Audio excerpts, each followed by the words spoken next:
Assalomu alaykum. Bugun sizlar bilan 3 yil oldingi va hozirgi nevroz holatlari haqida gaplashamiz va hozirgi nevroz holatidagi insonlar o'zi bilmagan holda bir kichkina sanagan yuqori bo'lgan xatolik to'g'risida gaplashamiz. Men o'zim 3 yil oldin nevrozdan tuzalganman. Menda juda ham og'ir nevroz bo'lgan. Men ilmiy tasdiqlangan psixoterapiya, klinitskiy yo'nalishdagi kitoblar va klinitskiy yo'nalishdagi bilimlar va ilmiy tasdiqlangan metodlar bilan tuzalganman. Ya'ni men ilm bilan tuzalganman nevrozdan. Va shu tuzalganimdan keyin shu kanalni ochganman ozgina vaqt o'tib va bir kichkina audio formatdagi video joylaganman. Maqsad bir 10-15 ta odam o'zi ham ko'rsa hamma yordam bo'ladi. Qiynalib yurgan odamlar bor deb bir audio formatda video joylaganman. Shundan keyin 2 hafta o'tib ikkinchi videoni joyladim audio formatdagi va men kutmagan narsa bo'ldi. Bu ikkita video juda ham ming-minglagan prosmotrga kirib ketdi. Juda ham yuqori prosmotrga kirib ketdi. Shundan keyin juda ham ko'p kommentariyalar yozishdi odamlar. Sizni qanaqa topsak bo'ladi, qanaqa bog'lansak bo'ladi, menda nevroz bor, OKR bor, boshqa holat bor, depressiya bor, qanaqa shundan chiqsak bo'ladi. Shunaqa kommentariyalar juda ham ko'p bo'ldi. Shundan keyin men Telegramda bir gruppa ochdim. U gruppada men yozib qo'ygandim. U paytda men psixolog bo'lmaganman. Men psixolog emasman. Men psixoterapevt emasman. Meni maslahatim hech qachon mutaxassis maslahatini o'rnini bosmaydi. Meni maslahatim professional maslahat hisoblanmaydi deb yozib qo'ygandim. Buni bilardi odamlar. Shu gruppada 300-350 ta odam bo'lardi. 500 tagacha bo'lgan odam. Men haftasiga bir marta audio chat qilib turardim yordam uchun. Mana shunda insonlarni o'rganishni boshlaganman. Mana shunda nevroz insonlarni juda katta qismida nevroz to'g'risida bilim bo'lmagan. Psixoterapiya olish kerak deb to'g'ri yo'nalish bersam, bu insonlar nima u psixoterapiya deyishardi. U dorini qayerda sotadi deyishardi. Chunki insonlarda juda katta qismida bilim bo'lmagan. Kimlarda bilim bo'lardi?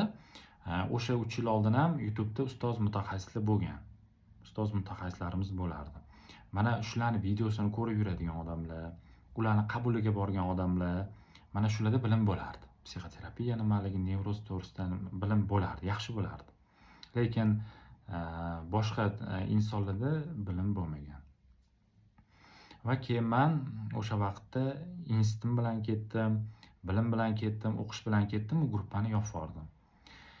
Mana sizlar ko'rib turibsizlar, 2 oydan sal oshdi men video qo'yishni boshladim. Sizlarga mutaxassis o'rinda ko'rindim. Endi diplomlar, boshqa holatlarni отдельно men video qilib chiqarib beraman, образование, boshqa holatlarni отдельно video qilib beraman. Va hozir sizlarga video qo'yib kelyapman shu kungacha. Va menga murojaatlar ko'payib qoldi. Men insonlarni ko'ryapman. Hozirgi insonlarda juda ham o'sha nevroz to'g'risida bilim juda joyida. Juda ham yaxshi desam ham bo'ladi. Chunki o'sha nevrozlar psixoterapiya nimaligini bilyapti, psixofarmakoterapiya nimaligini bilyapti, asab sistema nimaligini bilyapti. Hatto psixoterapiyani yo'nalishlarini bilishyapti. Kognitivniy bioxeverizm, Gestalt, psixoanaliz уже bilyapti insonlar. Oldin umuman bu narsa to'g'risida men 3 yil oldin men bilaman. Umuman undan biri ham yo'q edi bu bilim. Hozir bugunga kelib insonlarda juda ham chuqur bilim. Уже bilishyapti insonlar bu narsani boshqarishi, ancha tushunib yetishgan insonlar va ancha oldingi bilim bu holatdan bilim yo'q insonlardan ko'ra ancha уже tetik hozir. Oldin juda ham ko'p qiynalardi odamlar. Chunki men aytaman, mana 3 yil oldingi holatda men bilaman. 4 yilda bilmayman nima gapligini.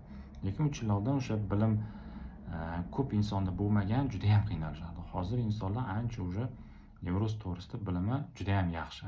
Bunga nima sabab bo'lgan? Bunga mana shu bugungacha ishlab kelishayotgan ustoz mutaxassislarimiz o'rni bilan bo'lyapti bu. Hech qachon bilim osmondan tushmaydi. Hech qachon. Siz bilmagan narsangizni biladigan bo'lib qola olmaysiz.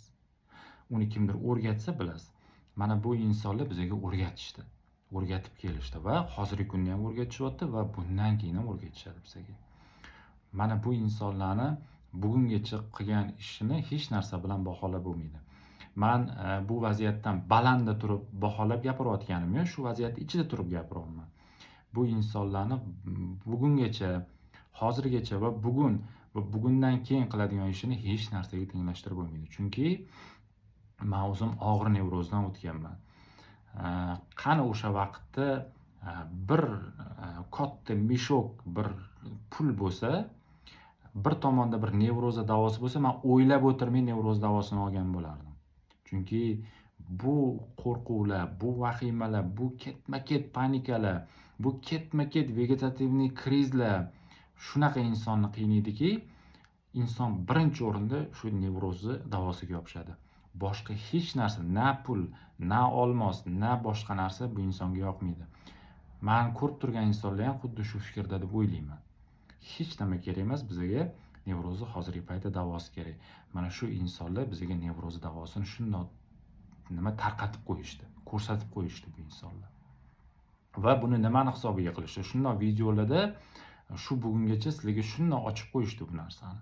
Buni hech narsaga tenglashtirib bo'lmaydi. Chunki buni nevroz ko'zi bilan ko'rib yetaman. Bu insonlarning mehnati na pul, na bir olmos, na bir galaktikalar bilan qo'shilganda ham bir qolipga joylasak, bu ustoz mutaxassislarni mehnati baland turadi bu narsalar. Men buni chin dildan aytayapman. Chunki ko'rganim uchun aytayapman. 3 yil oldin bo'lganim uchun aytayapman. Va hozirgi vaziyatni ko'rib turganim uchun aytayapman.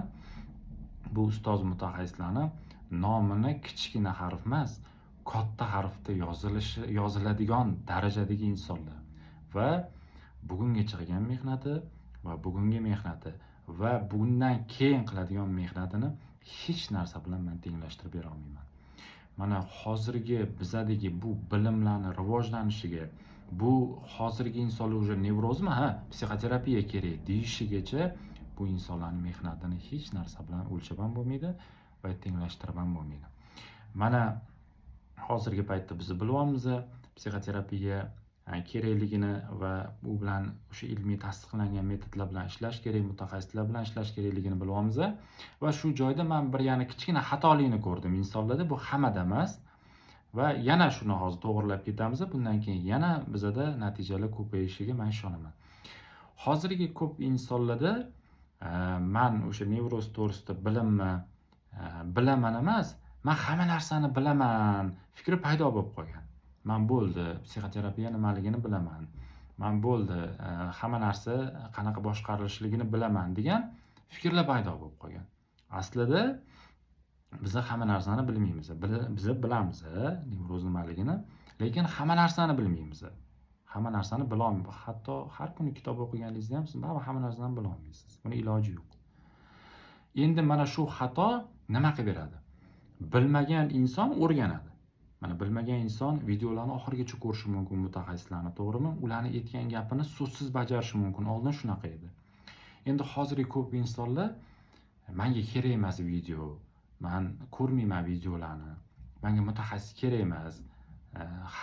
Hatto mutaxassislarni yomonlaydigan insonlar paydo bo'lib qolgan. Hatto har kuni bir xil gap deydiganlar paydo bo'lib qolgan. Bu o'sha men hammasini bilaman pozitsiyasi paydo bo'lganda bo'ladi. Mana bu bizga nima qilib beradi? Bu bizani oldinga yurg'azmaydi. Bizani to'sib qo'yadi. Nimaki biz hamma narsani bilamiz deb o'ylaymiz, bizani to'sib qo'yadi. Mutaxassisdan, videodan to'sib qo'yadi. Va eng yomoni bizda hali nevroz bor.